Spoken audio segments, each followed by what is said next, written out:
Dzień dobry Państwu, witam serdecznie na konferencji prasowej po dzisiejszym spotkaniu prezesa Rady Ministrów. Thank you so much.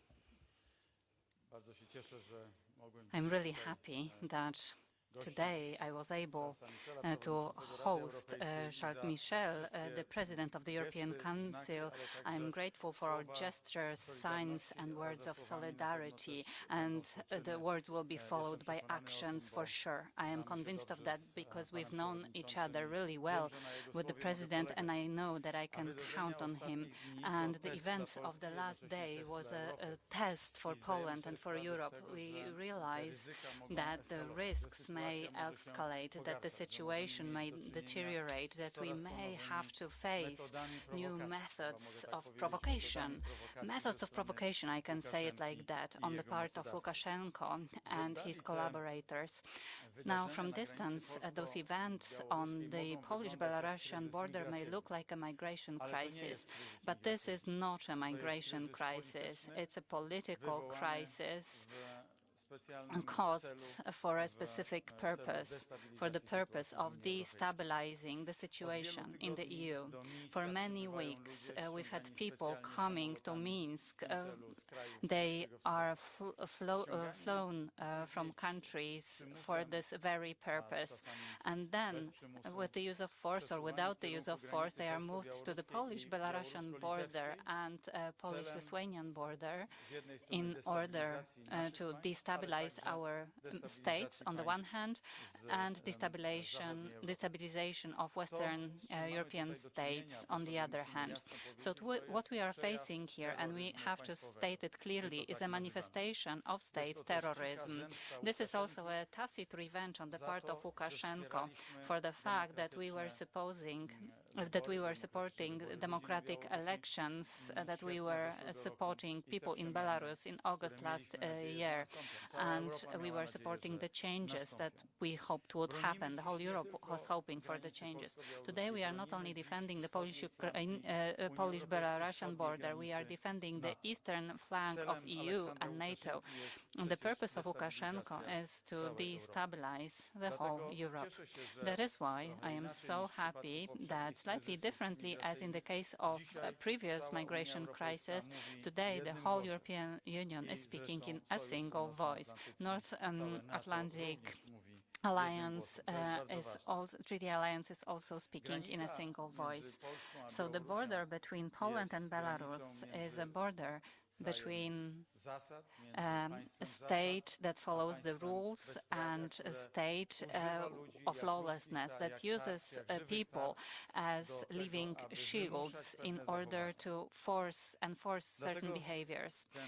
That is why this attack results in the fact that we should act together in the European Union to work out a common response. And this is what we were talking today with Charles Michel, and Charles Michel is aware of this necessity. We have to talk about effective blocking of flights from Middle East to Belarus, because we know that this is just an instrument of political revenge. And also we have to start diplomatic measures from the EU Brussels level in the capital cities in Middle East, because there is no doubt that Alexander Lukashenko brought these people from the Middle East to Belarus on purpose in order to transport them to Western Europe. There is no doubt that Alexander Lukashenko is responsible for this crisis. So today we need to increase our pressure by the mechanism of sanctions to make sure he ends this practice. By defending our borders, we are fulfilling our obligations in the alliance, and we want our allies to do the same. The day before yesterday, I talked to Ursula von der Leyen, and today we had a very good discussion with Charles Michel. And every day I talk to prime ministers of different countries who realize that this risk is growing. And today, during the meeting, we were also talking about the Russian propaganda and Belarusian propaganda. This is what our adversaries want to accomplish. They simply want to generate an impression that in the EU, in Poland or in Lithuania, the measures are not adequate, that they are not right measures, while we are convinced that we simply, as democratic countries, we have to implement the right measures. We announced this exceptional state in Poland and Lithuania, and up to 5 kilometers into the border. And this is a longer distance or a longer area, because normally it's up to 2 kilometers from the border. So, ladies and gentlemen, we have to work out specific solutions to make sure that Poland and the EU remain safe, so that we can develop peacefully as in recent years. We want to cooperate with Russia, with Belarus, and, well, we don't want to cooperate with a gun at our heads, but we want to cooperate with democratic countries that at the same time do not use political threats, because this is how we see today's actions on the border. Thank you. And Sharl, you came to Poland. Thank you so much for our conversation, for solidarity you expressed with Poland and the readiness to find common solutions, to take common measures to support Poland, Lithuania and Latvia vis-à-vis this political activity. To the President of the European Council, Charles Michel. Merci, Monsieur le Premier ministre. Thank you so much, Prime Minister. Before I move on to discussing the details, let me say or wish the Polish citizens best wishes due to the Day of Independence tomorrow. I came to Poland today to express solidarity of the whole EU vis-à-vis Poland. Poland that is facing a serious crisis that we take seriously and that should enjoy solidarity and unity of the whole European Union. It is a hybrid attack, a brutal attack, a sudden attack, unworthy attack. And in the wake of such measures, you have to act in a decisive manner with unity based on our core values. Everybody knows that I was shaken by the images that reached us. You can see how the authoritarian regime, which cynically denies the basic human dignity, pushing families, women, children into a situation which is unworthy and unacceptable. That is why the whole European Council expressly condemned these measures and obliged the European Commission to propose every possible measures that would give us the possibility to operate in the wake of these challenges. We talked to the Prime Minister today about the different measures to be taken, about leverages and instruments that could be taken within the framework of the EU unity. We also mentioned the possibility of addressing all those who directly or indirectly are involved in this whole system. So that is why we mentioned a serious diplomatic initiative on the part of the EU Commission in order to act in the countries of origin and transit countries. Today, in the morning, I talked to Commissioner Stilas, who is going to go to the countries of origin and countries of transit in order to talk about this. These are all hard tools that we have at hand in order to counteract a system that poses a threat to security and health of families, children, women. Also, flight carriers have to know what sort of measures we can use in order to counteract the risk and the danger that people transported to Belarus are facing in order to come to the EU through the Polish border or the Baltic states borders. So these are several points that we mentioned. This is a serious situation, in my opinion. That's why you have to act fast and seriously in the nearest days to come. With the Member States and the European Commission, we will consider the possibilities of activities and measures that would have a real impact. In the European Council, we are going to carry out yet another debate in order to point out to measures that could protect the European Union. We are going to talk about the physical infrastructure and the possibilities of their financing. I'm talking about the physical infrastructure that would protect the EU better. And I mean here, above all, first-line countries, because national borders are also EU borders. And I am talking to the Prime Minister. I will be supporting such effective activity of the European Union, also based on the fundamental values in the wake of a hybrid attack. We have to be decisive and united. Ladies and gentlemen, and now we have time for questions. We have time for 3 questions. Question number 1. Madam Ula Sokołowska, TVP Info. Hello.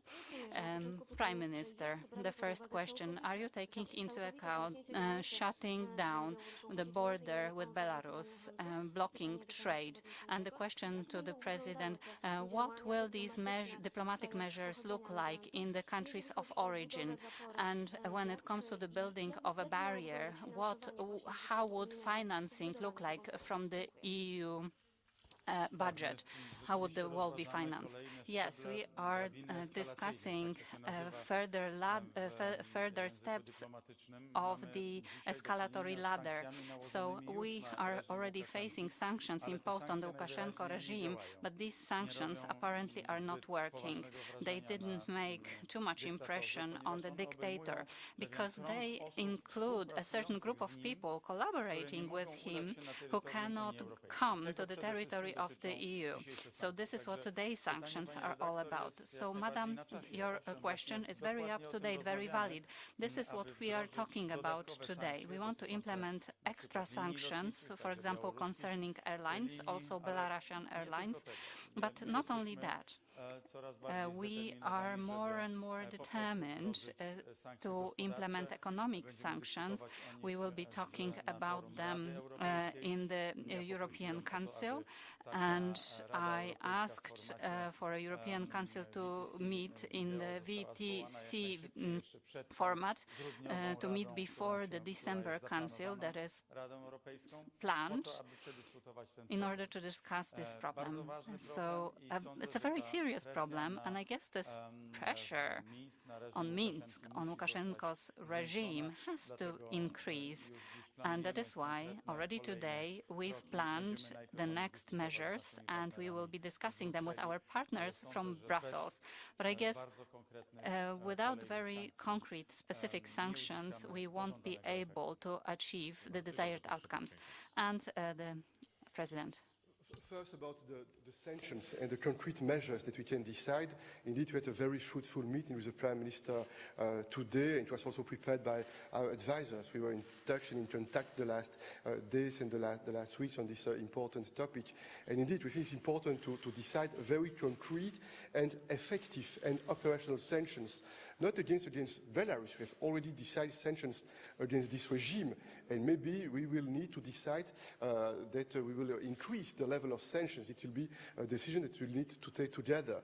But we think also, if we want to be effective, to be concrete, to be operational, we think it's important to explain very well to the origin countries and to the transit countries what are the consequences of their policy.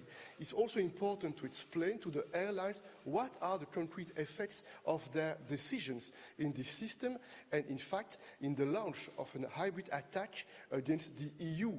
And if we are not able to convince with our arguments, we must be ready to decide concrete and operational sanctions, because we need to be firm. What's happening is serious, and we need to react firmly. We need to be united. It's my first point. My second point, about the physical infrastructure in order to protect the borders. Based on an opinion of the legal service of the Council, it's legally possible, based on the current legal framework at the European level, to finance infrastructure.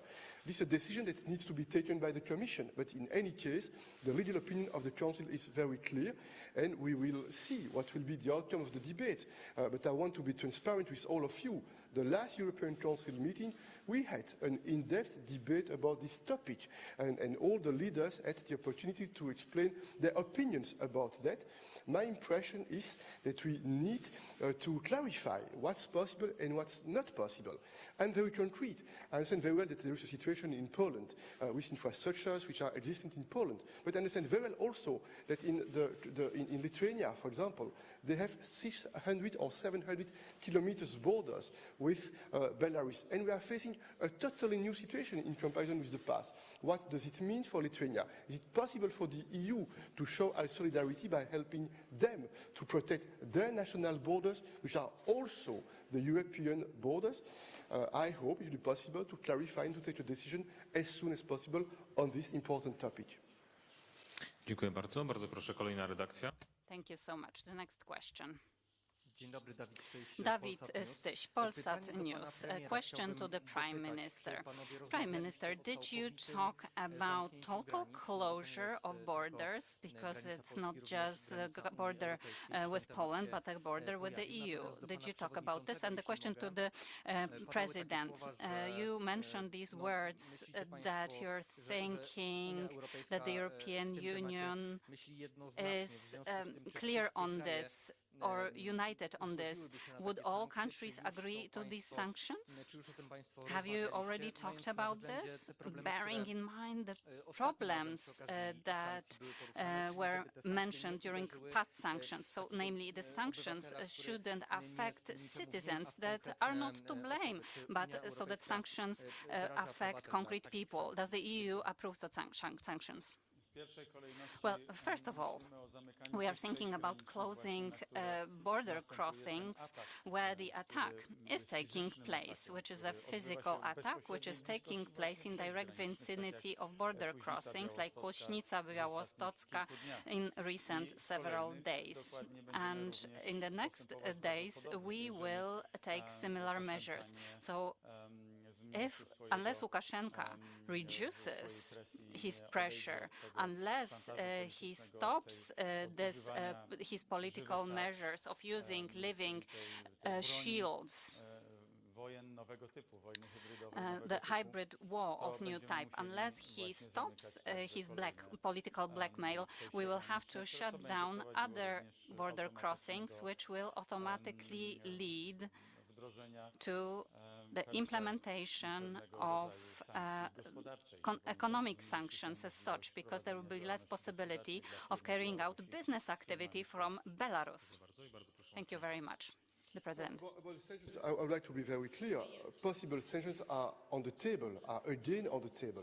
And we want to make sure that we coordinate with all the member states in order to make the best possible choices and to identify what are the best possible tools in order to be effective. It must stop this hybrid attack against the EU, not only against Poland, against the EU, and it must stop, and we are ready to use the different tools we have. And that's why I was speaking not only about Belarus, but also about those who are participating in this system, and we must explain them what are the concrete consequences of this behavior, and we must be ready to act if it is needed and is urgent. I think indeed it's important very quickly to clarify what are the tools that we are ready to use. Next Monday, there will be a ministerial meeting at the level of the Foreign Affairs. It will be again an important moment. Our ambassadors in Brussels had a meeting again today about this topic, and I can tell you that in the next hours I will have many contacts with all the colleagues in order to make sure that we are on the same page and that we are able to express exactly the same position, the same opinion.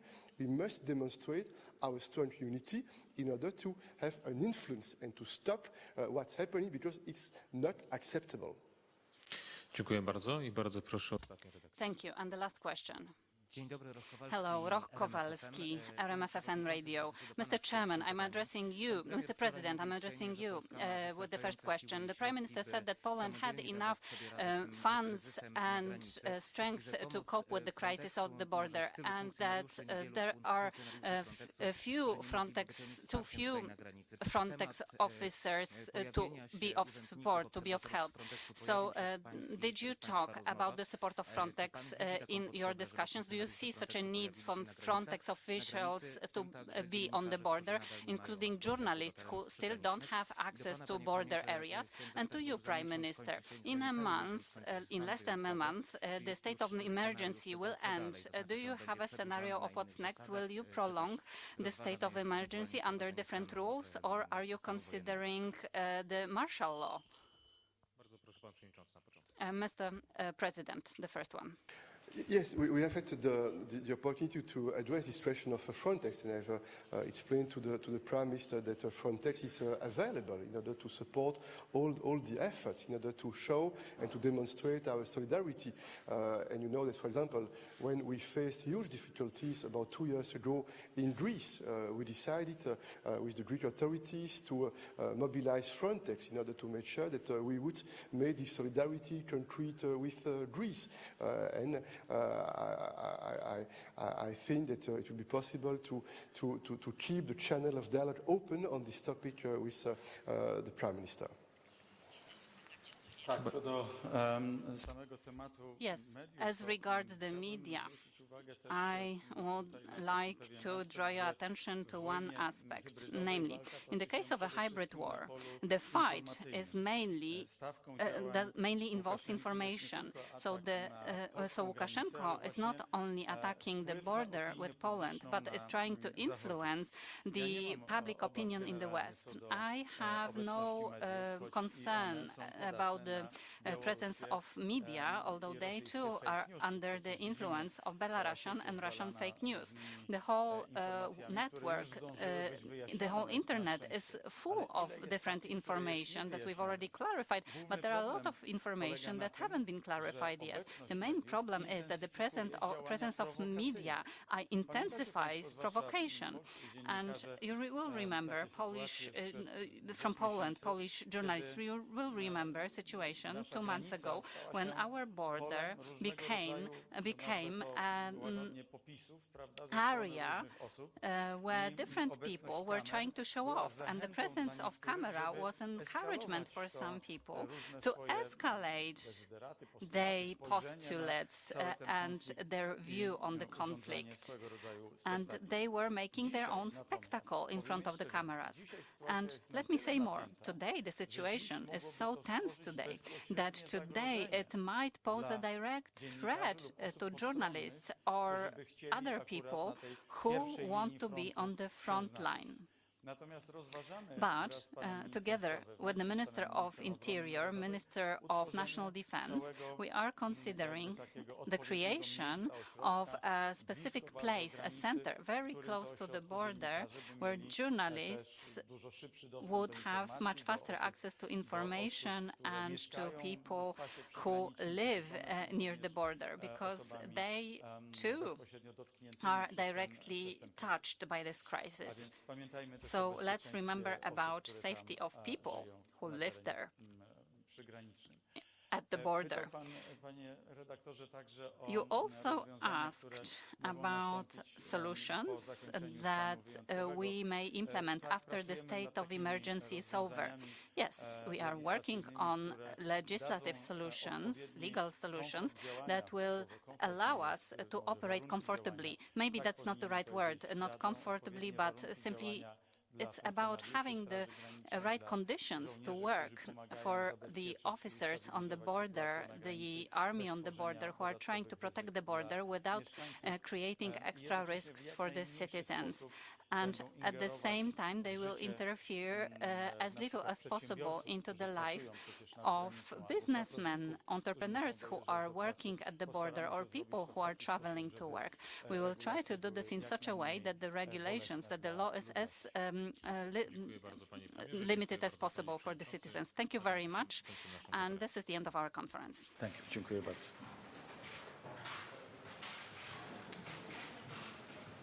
Sir, thank you very much. No, of course, Really great.